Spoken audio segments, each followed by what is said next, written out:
they've not allowed them to. When you look now and you look at the press, you look at Coman on that right-hand side, they start with a high press and then they have the trigger points, they drop off. And under George Jesus, they're going to be structured, they're going to be organised, tactically very, very well set up. You know, it's still very early on in the game, but we're seeing that already from Al Nassr, how tactically aware that they all are. Fabinho wins the ball back. Benzema was very deep there in collecting and getting his team moving forward. This looks more promising. Bergwijn across and rolled into the back of the net. Bergwijn and Diaby combining, and Al Ittihad draw level without any fuss, and the little knot of Ittihad supporters revel in the moment. Well, we said that they haven't started. That was the best move of the game. As soon as he gets some good possession, established possession in the opposition half. Wonderful ball through for Diaby, and he's so clever, he's so selfless, Moussa Diaby. Most players in that position, they take the shot on the self, but he's got great awareness. He's so clever, he understands his surroundings. He's almost got eyes in the back of his head. He knows that Bergwijn's there. It's a wonderful reverse pass, and the simplest of tasks for Steven Bergwijn to tap home into an empty net. Never writes off the champions. That was a lovely bit of play between the pair of them, and just more proof, if proof were needed, that Diaby is so key creatively. Looking at last season's numbers for him, 15 assists in the league in about 24 games. It's incredible. I mean, he's such a vital part, he's such a big cog in this Ittihad wheel. But actually, we say, you know, he only played 24 games last season, missed a big chunk through injury. We are having a little bit of a pause because VAR are just checking to see if Bergwijn was offside in the build-up, but that's been cleared. The goal stands. We're back to all level.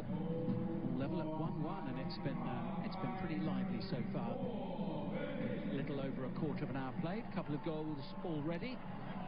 Steven Bergwijn starting off the current season where the last one ended, as Ronaldo takes it up to the box, gets the crowd off their feet, and finally the flag goes up. The flag that we were waiting to see for several seconds. The assistant over on the far side, you could watch him running, he almost had the flag half raised. And it's right down beneath, as you could see clearly that Cristiano Ronaldo hadn't timed his run. The ball was maybe played through slightly later than he wanted it, but he was offside, and it's very frustrating that we have to play out 10 or 15 seconds before the assistant can put his flag up. I think Cristiano Ronaldo had a nice day out yesterday here in Hong Kong. He went to his own museum to have a look at all his own stuff that's in there. There's the CR7 Life Museum here in Hong Kong, which is quite a tourist attraction. It's newly opened, and he had a little look round, you know, just to check the Ballon d'Or was still looking as shiny as ever, and some of those jerseys from the magnificent occasions and cup finals and international matches over his career. Most of us just put a few shirts on the wall at home. He's got a museum that shows you the stature and the standing in the game. Incredible achievements that he's made throughout his professional career. Foul by now, foul Bouchard. It was very noticeable, I have to say, certainly in the stadium now, but around earlier on, several hours before kickoff, almost everyone in the street outside was wearing a Ronaldo shirt of some description. I wonder what shirt they'll have on if Al Nassr don't win tonight and they come on Saturday. I wonder if they'll change their allegiance. But there's the foul, just the nudge in the back. On the left-hand side, opportunity for Al Ittihad to put the ball in the box. Absolutely, Al Ittihad so consistent last season.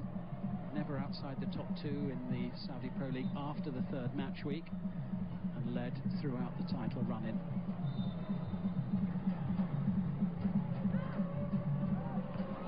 And the header from Danilo, spinning into the crowd. Scored some big goals last year, Danilo, didn't he? Arriving late into the box, headed goals. Not only rescued points, saved games, progressed in the King's Cup. The big figurehead at the back is Danilo. Simakan. A good ball that is to Mane, who's away from Fabinho, his former Liverpool teammate. Support from Ayman Yahya. Jean-Felix is up there. It's in towards Ronaldo, and then at the far post, Coman. Well, it was the prodigious leap that we're so used to. He wants a push. He wants a push. He hung in the air as long as he could, but in the end it landed for Coman. He's asking the referee from that little nudge from Mitai just as Ronaldo leaves the ground. It doesn't take a lot to put you off balance when you leave the ground jumps like that. I don't think he'll get it cleared very quickly from VAR. But the Al Nassr dugout below us, George Jesus and all his staff, they were up in arms. They wanted a penalty. I think he actually just put off Coman. Didn't quite get there, Ronaldo, did he? But I think in doing the leap in front of Coman, may have just strayed, erred his vision.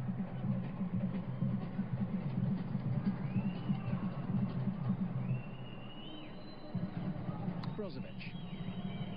Here's João Felix. Good tap on the Achilles there. Fabinho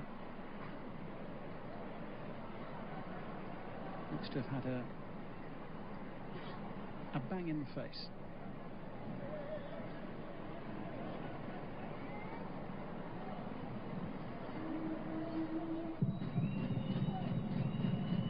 It's Al Nassr's free kick. They've got the game underway already.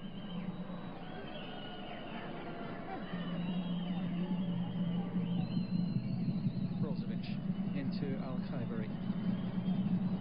Here's Mane. Scored the opening goal. Tracked by Shankiti. And then Yaya.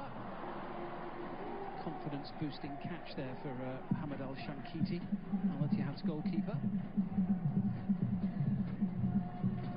So in the fourth competitive match he's played in for the club. 3 appearances in the SPL last season. He had 1 start against Al Shabab, that was back in May. A player they signed from Al Shabab last year.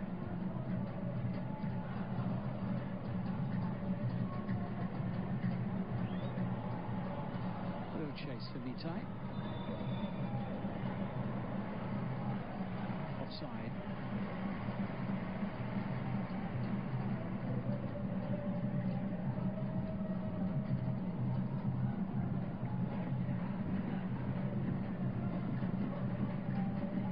Check. This was what the delay was. Checking on Steven Bergwijn whether he's offside or not. Simakan it was that played him onside. Clearly see there the picture on the right hand side graphic. Really well timed run from Diaby. Bergwijn with the simplest of tasks made easy by Moussa Diaby's quality.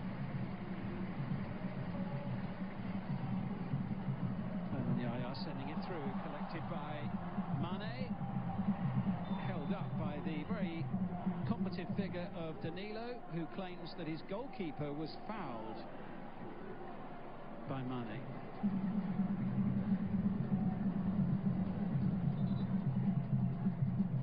Taking a stray boot there, Al-Shankiti. I think Mane and his zest to get to the ball may have just left the boot in on the goalkeeper. He's having a battle with Danilo.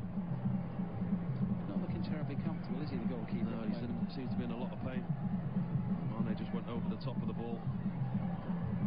Get to see it again clearly in a minute. Danilo's still protesting with the referee. It's a wonderful ball over the top. There's appeals for a handball there. Mane and Danilo. Mane just tries to get in between the both, doesn't he? He's a big, strong unit, Danilo. Wanting his goalkeeper to come out. The goalkeeper comes out. Oh, you could see that he does tread on the goalkeeper. And he does, there. he gets him, doesn't he? He does. That is a painful one. How intentional, I'm not sure. Sadio Mane won't have intended to do that to the goalkeeper. Danilo was protesting, but that certainly is a painful one for the goalkeeper. Yellow card for Sadio Mane. No, they're going to look there, yeah. They're going to have a look. Look at it on the screen. He might be in trouble. It's how you prove the intent, isn't it? He will argue that he was going for the football. VAR will look at it and see if there was any intent in the actual challenge. Certainly a painful one for the goalkeeper, who's still down with the medics surrounding him away to our left-hand side. Nervous moments for Sadio Mane. Big moment in the evening, potentially coming right up here. 2 very finely balanced sets of players. One of them goes down to 10 at this stage with roughly 3/4 of the game remaining. I think he's going to get sent off here. He is. Sadio Mane shown a straight red card by the referee. Cristiano Ronaldo straight there to argue their case with the referee, but a very potentially significant moment in the evening. Sadio Mane sent off. Cristiano Ronaldo and Al Nassr down to 10 against the champions and double winners Al Ittihad. Much to the displeasure of the crowd inside the stadium and George Jesus. Listen, you can clearly see that Mane connects with the goalkeeper. The goalkeeper's still receiving treatment and a lot of pain. Danilo talking to the referee, he was proved right. It's a very difficult one, because how do you prove intent? He did catch the goalkeeper, he's nowhere near the ball, and it's probably dangerous play, isn't it? So you can understand why the officials have come to that decision. He's sat on the bench for the moment. I'm sure he'll get moved, because that's not allowed once you've been sent off. Well, that changes the dynamic. It certainly does. That's a big blow for Al Nassr. I think he's in frustration as well from Sadio Mane. See there, he can't get round Danilo. You will argue he went to play the ball only, but he was nowhere near the ball. The contact was there.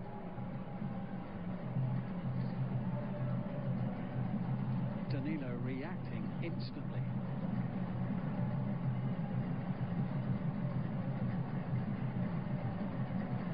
Interesting to see how they set up now, Al Nassr. Well, there we go. Keeper's back on his feet, and the crowd thought he looked a little too athletic there. Sadio Mane wandering down the touchline. Slow walk back to the tunnels, the dressing room's in the corner. Well, he had gone and sat on the bench initially. The crowd are quite disgruntled, I think it's fair to say. But Al Ittihad's goalkeeper, Hamad Al-Shankiti, is okay and is back in the game, and his team are on the attack here with Moussa Diaby, who set up the equaliser.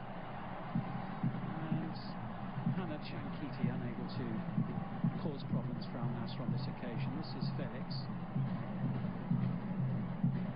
Losing out to Conte and Fabinho. A great pair they've been in the Saudi Pro League, those two. At the heart of Al Ittihad's midfield the last couple of years. Benzema's gone for a wander over to the far side.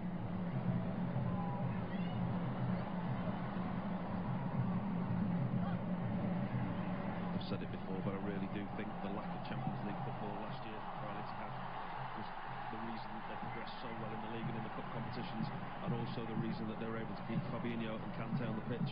The amount of football that they didn't play compared to others was a big key in Laurent Blanc. He was very much allowed to pick a similar 11 most weeks. And the extra travelling they didn't have to do. Well, there's a man who's got a little bit of reorganising to do, but if you need a coach with plenty of experience to work out the best solution to a tricky scenario,